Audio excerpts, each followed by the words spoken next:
السلام عليكم ورحمة الله وبركاته. اخواتنا واصحابنا عاملين ايه؟ يا رب دايما تكونوا بخير. النهارده بقى يا جماعة راجعين لكم بفيديو بقى قوي جدا، لان بقى ست الحبايب معانا في الفيديو النهارده وطبعا بقى ايه هي طالعة بقى تشارك معاكم طريقة عمل الكيك، لان في ناس كتيرة طلبت ان امي تعمل الكيكة يعني وكده، فهي قالت بقى النهارده مش هحرمهم من حاجة، عايزة تعمل يعني الناس عايزاها تعملها بطريقتها. فهي هتشارك معاكم بقى الكيكه بتتعمل ازاي وايه مكوناتها وكل حاجه، والدنيا كلها تبقى زي الفل ان شاء الله مع ست الحبايب. هعمل لكم احسن صينيه كيكه ان شاء الله. هتعمل لكم النهارده صينيه كيكه بقى ايه كبيره، تضرب. هعمل واحده كبيره لنا كلنا وللعيل. ايوه وللجيران كمان هتاكل الكل. كل هناكل منها ان شاء الله. شوف يا جماعه طيبه قوي عايزه تاكل الشارع كله منها. طيب النهارده بقى يا جماعه الفيديو هيكون عباره عن وصفه يعني طريقه عمل الكيكه بايد ماما، تمام؟ وان شاء الله تشوفوا معانا كل حاجه خطوه بخطوه، كل حاجه بالتفصيل يا جماعه نشاركها معاكم. والدتي بقى طبعا انا مشتاق ونفسي بقى اللي انا اكل الكيكه تاني من ايدها بقى، وبطريقه بصراحه يا جماعه على صينيه كيكه ما حصلتش طبعا كفايه يعني. بس ريحتها. والله العظيم يعني امي بجد بتعمل كيكه ولا في الخيال. بس قبل اي حاجه بقى ما تنسوش تصلوا على النبي صلى الله عليه وسلم، وتعملوا اعجاب للفيديو وتشتركوا في القناه وتفعلوا زر الجرس عشان يوصلكم كل جديد. يلا بقى نقول لهم ايه، خليكم معانا بقى. يلا بينا. خليكم معانا بقى اما نخش المطبخ كده بقى وانت يا عايزك تشارك معاهم كل حاجه بالتفصيل وتعرفوهم بقى الكيكه بتتعمل ازاي، وما تبخليش على اخواتنا باي حاجه. حاضر خلاص حاضر. يلا خليكم معانا يا جماعه. يلا بينا. طبعا يا جماعه احنا دلوقتي في المطبخ اهو بقى. يلا يا ماما ابدا. يلا مع اننا في موسم السفندي والسفندي كتير الوقت، هنقدم لكم احلى كيكه سفندي هتاكلوها وهتدعوا لي ان شاء الله. يلا بسم الله الرحمن الرحيم. معانا دلوقتي هنعمل صينيه كبيره، هعمل صينيه كبيره كيكه سفندي. اظن اول مره تعرفوا ان الكيكه بتتعمل بالسفندي، هعملها ان شاء الله. معايا ان شاء الله 6 سفنديات او 7، هاخد منهم سفنديتين احطهم برضو مع السفند المتقشر. بس يلا صلوا على النبي معايا. بسم الله الرحمن الرحيم. نقشر الاول السفندي.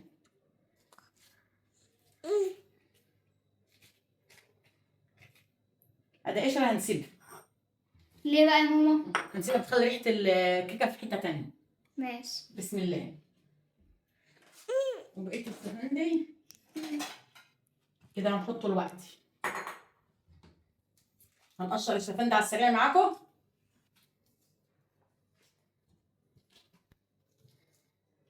بسم الله.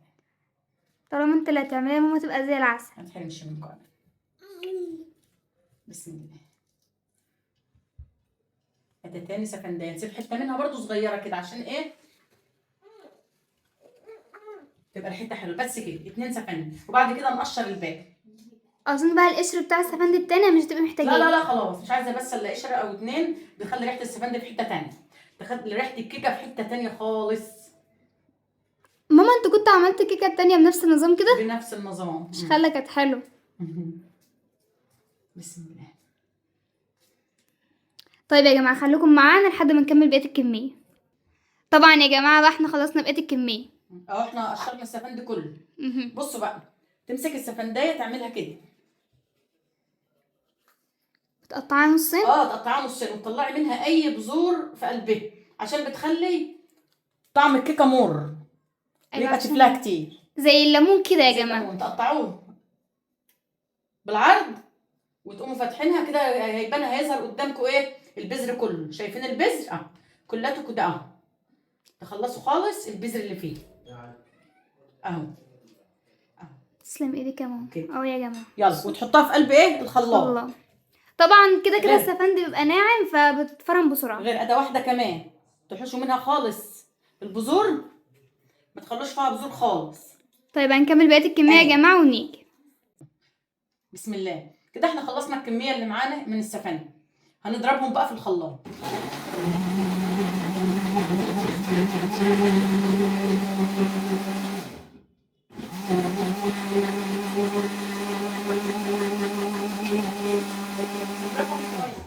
نضربهم كويس.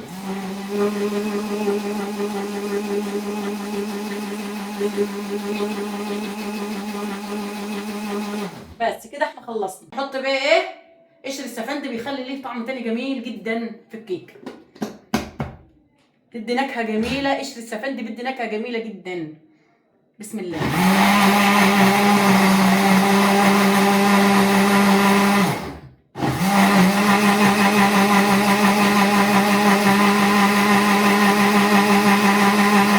بس ناخد المصفى نصفي السفندي. بسم الله.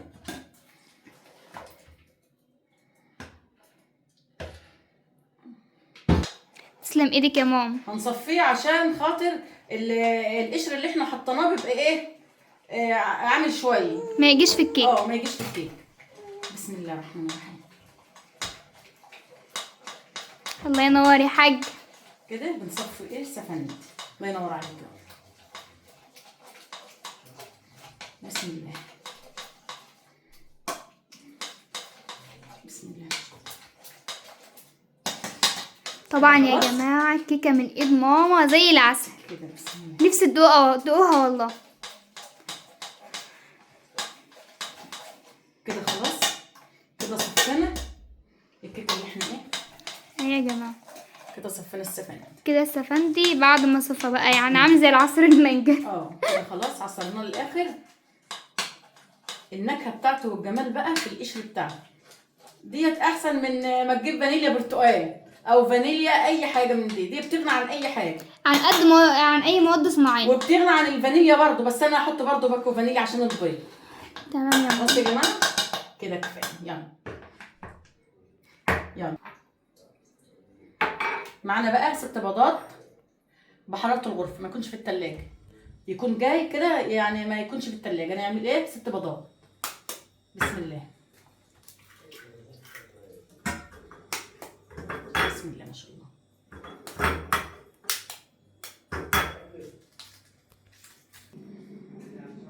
بدأت. دلوقتي بعد ما خلصنا البيض كده 6 بيضات عملناها، نحط برضو فانيليا. هو احنا مش محتاجين الفانيليا، بس انا هحط الفانيليا على اساس ان هي بتدي يعني عشان ايه؟ تدي ريحه برضو حلوه عشان البيض. البيض، عشان تمام. زفرة البيض. مع ان السفندي مش مخلي اي حاجه ريحتها اي زفره ولا اي حاجه. كده حطينا الفانيليا خلاص، وبعد كده نضرب في الخلاط. نضرب المكون في الخلاط. بسم الله.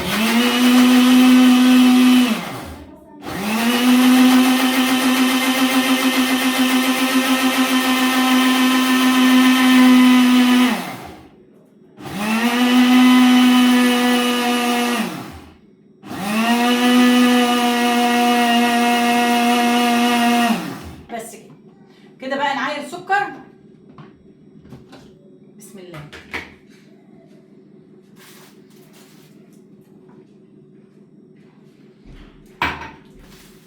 نحط 2.5 كوباية سكر. كوبايتين بنفس الحجم ده. ده 1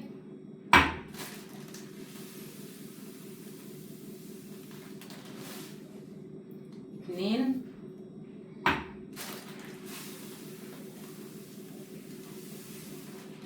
كده ايه ونص، زيت شويه عشان احنا بنحبها سكرية شوية. أيوة.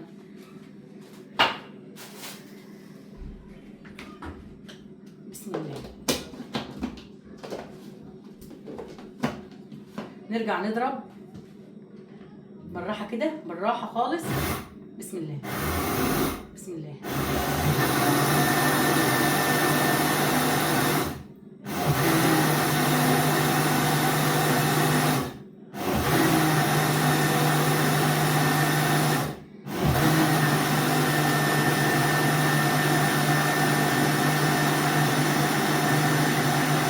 ايوه كده لحد ما بعدين- لونه يفتح يا جماعة. ايوه لحد ما لونه يفتح.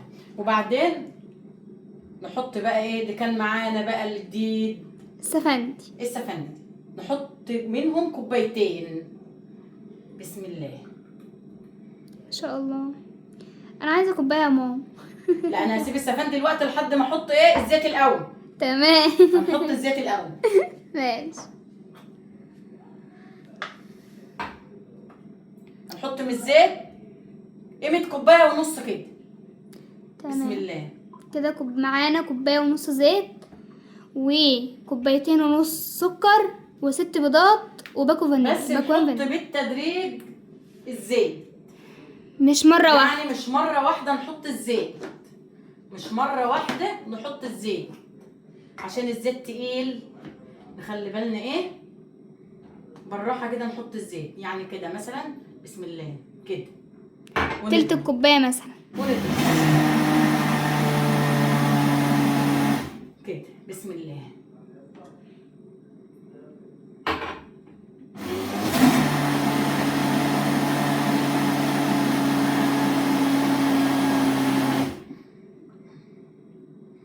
بقت ايه الكوبايه، ناخد كمان شويه قيمة نص كوباية نص مثلا. كده يعني. يعني كوباية ونص بس كوباية حطوها تدريجية. بس تدريجيه عشان ايه ما يبقاش المخلوط على الخلاط.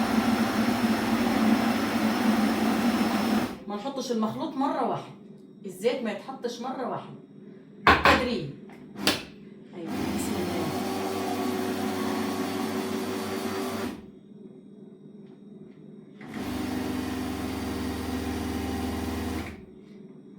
اخر شويه صغيرين خالص اهو، بس كده. معانا كوباية ونص. كوبايه ونص ايه. معانا بقى المكون الخطير السفندي. وينزل ده بالسفندي. كوبايه. الكوباية دي ما نزلتش في الخلاط، نزلت في قلبي والله.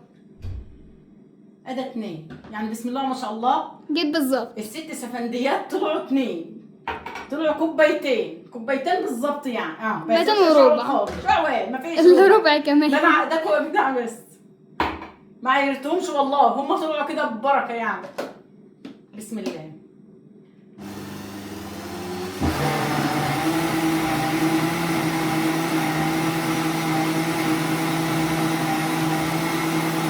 كده ضربنا.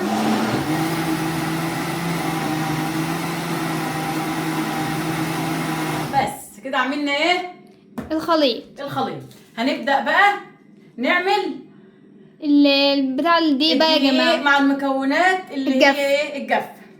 يلا خليكم معايا يا جماعه. نسيت احط الخال، احط قيمه معلقه او 2 خال كده بس، كده بس معلقه او 2، ما تزيدش عن كده خال. وبعدين نضرب بقى. وبعدين ايه نضرب في الخلاط.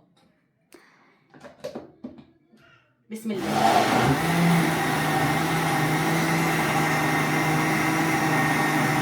كده خلاص معانا بقى ايه الخليط الجاف. 4 كوبايات، 5 كوبايات دقيق. حطينا اول كوبايه، ده 1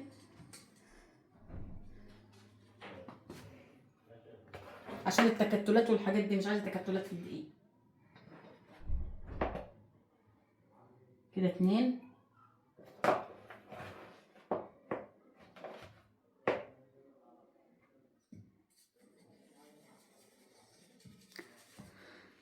طبعا الوصفه دي يا جماعه سهله واقتصاديه وكل مكوناتها في البيت.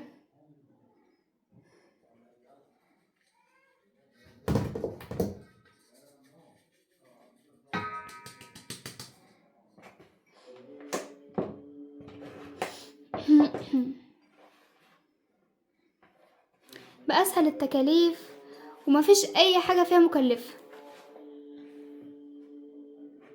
كده 4.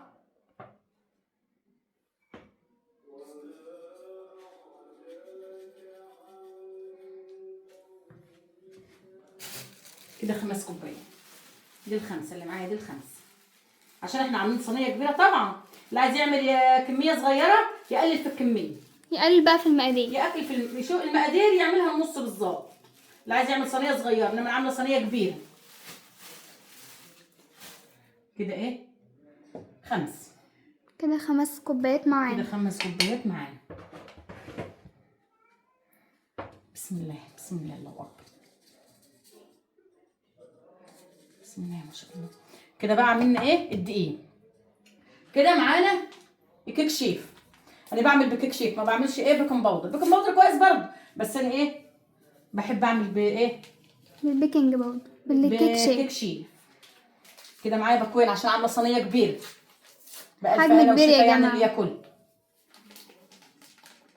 كده معانا المكونات الناشفه كلها.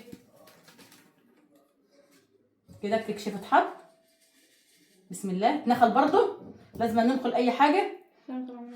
كده عملنا الدقيق وعملنا الكيك شيف، وهنحط ايه ذره ملح صغيره، حبه صغيره، قيمه معلقه، 100 معلقه صغيره بايديا كده، معلقه صغيره ملح. وبعد كده خلصنا كده الملح، نحط 4 معالق نشا وهننخلهم برضه عشان احنا هندخل ايه المكونات الجافه كلها. عشان ما يكونش 4 في اي تكتلات. معالق نشا. 1 2 3 4 معالق نشا. بسم الله ما شاء الله. كده بكده ايه عملنا ايه كده يا 4 جماعة نشا. النشا والدقيق كده عملنا المكونات الجافه كلها. كده هنقلب الايه الخليط الجاف اللي احنا عملناه، هنقلبه في بعض، اللي هو كيك شيف والدقيق على والنشا ذرة والملح. ملح على النشا والملح. كده هنقلبه في بعضه مظبوط كده. وبعد كده نضيف المكونات بقى اللي هي السائل. المكونات السائلة اللي في الخلاط. بسم الله. بسم الله الرحمن الرحيم. بسم الله الرحمن الرحيم. بسم الله. نحطها على ايه مكونات الجاف. بسم الله الرحمن الرحيم. كده. بسم الله. بسم الله الرحمن الرحيم. ما شاء الله ما شاء الله. كده اهو نضرب كده، نبقى نعملها كده بس ايه ما نلفش، هي جهه واحده بس، من ايه ما نلفش في عكس المضرب. اتجاه عشان ايوه عكس الهوا. الاتجاه عشان الهوا كده.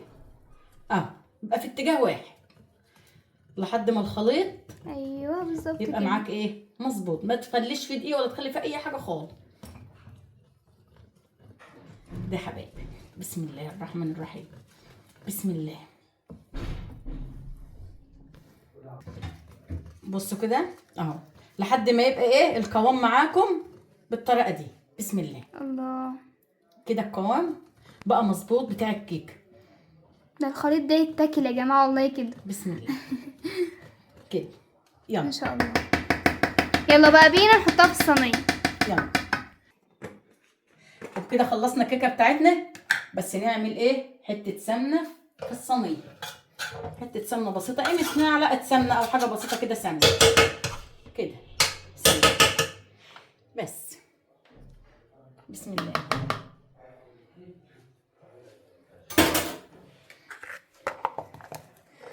نعمل السمنه كده، ندهن الصينيه سمنه.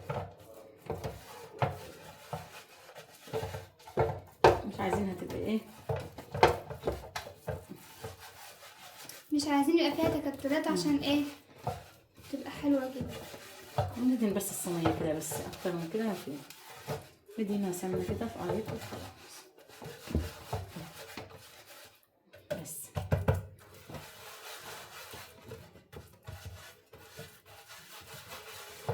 الله ينور يا ماما. من عشان الجو برد السمنه جامده، بس انا عايزاها كده بس. ورشه دقيق بسيطه، رشه دقيق بسيطه كده بين ايدك كده وبعضها، بس كده اكتر من بحيث كده ان الكيكه ما تلزقش. بس كده، اكتر من كده ما فيه. وبعدين نصب الخليط. بسم الله. شايفين الخليط جميل ازاي؟ كده احنا صبينا الخليط، ونهز الصينيه بس شويه كده، نهز الصينيه عشان لو في اي فراغات ولا في اي حاجه. ونبدا نحطها بقى في الفرن. نحطها في الفرن. احنا حطينا الكيكه في قلب الفرن، بس مسافه ما تولعوا الفرن وتدخلوا الكيكه على طول، ما تسيبوش لما الفرن يسخن، حطها على طول في قلب الفرن، وبعدين تقفلوا عليها وتسيبوها على نار متوسطه، بس بنولع من تحت بس. شوفوا يا جماعه الكيكه بعد ما عدى عليها 3/4 ساعه على نار متوسطه. طبعا يا جماعه احنا نختبر الكيكه الوقت بتاعتنا، ريحتها جميله، ريحتها في منتهى الجمال. تحفه. بسم الله، بسم الله الرحمن الرحيم. شوفوا كده، بسم الله. شوفوا يا جماعه قدامكم السكينه اهي، مستويه والوسط كمان اهي. بسم الله ما شاء الله، مش عايزه زي اي حاجه. العسل. طبعا هتتقطع قدامكم الوقت. قدامكم بقى الوقت. بسم الله، الله بسم اكبر. الله الرحمن الرحيم. بسم الله. الله الله. ايه رايكم؟ ايه رايكم؟ ما شاء الله ما شاء بسم الله كده، وكده النص كمان. بسم الله الرحمن الرحيم. بسم الله ما شاء الله، الله اكبر الله اكبر. اهي ادي السكينه. ايه رايكم؟ بسم الله ما شاء الله، بسم الله ما شاء الله. الله كده ينور بسم يا الله ما ماما. شاء الله. كده قطعنا الكيكه كلها والاطراف وكله. بسم الله ما شاء الله، الله اكبر. بسم الله الله اكبر. بسم الله، بسم الله. طبعا يا جماعه الطريقه دي ناجحه وموثوق منها جدا. بسم الله. انتوا بصي، انتوا حطي كيكه في الفرن وسيبيها وشوفيها كل شويه. بسم الله. اختبريها بقى كل شويه، ومش شرط يعني تحط لها وقت معين. ايه رايكم يا جماعه؟ ايه رايكم في الكيكه؟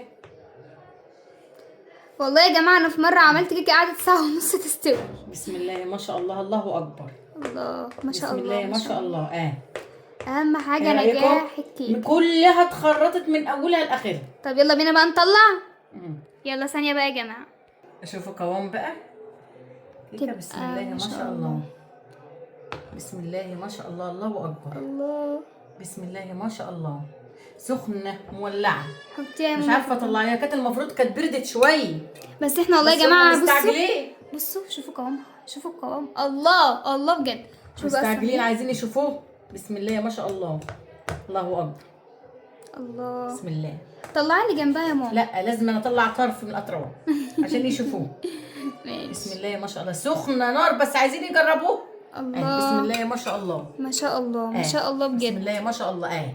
ما شاء الله. كمان اطلع واحده. شكلها لا كفايه كده بقى خلاص. اطلع هم واحده شافوه. كمان بس هم هي شافوه. سخنه. هم شافوها. هي سخنه عشان كده مش عارفه ايه اطلع منه، على ما تبرد شويه براحتها واطلع لكم كمان. ايه رايكم يا جماعه؟ ايه رايكم في جميلة. الكيكه بتاعتنا؟ ايه رايكم؟ جميلة. ولازم تكون قبل ما تشوفوها وقبل ما تطلعوه تكون مستويه كده، تكون اتحمرت شويه واهم قدام. واهم حاجه تكون من النص مستويه. بسم الله ما شاء الله، الله اكبر. بس هي ما شاء سخنه الله. مش عارفه اطلع حاجه، لما تبرد شويه اتفرجوا عليها. طبعا يا جماعه مستويه شكلها أيوة. ما شاء الله أيوة. ما شاء الله ما شاء الله. والله بسم الله. تحفه.